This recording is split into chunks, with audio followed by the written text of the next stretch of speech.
میگن دختر شیطون بلاست، خوشگلیش کار خداست، همیشه تو قصه هاست.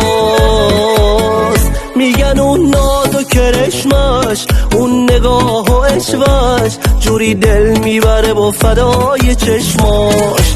دختر که یک دونه باشه، تک و دردونه باشه، یه جورایی نازار چشماش.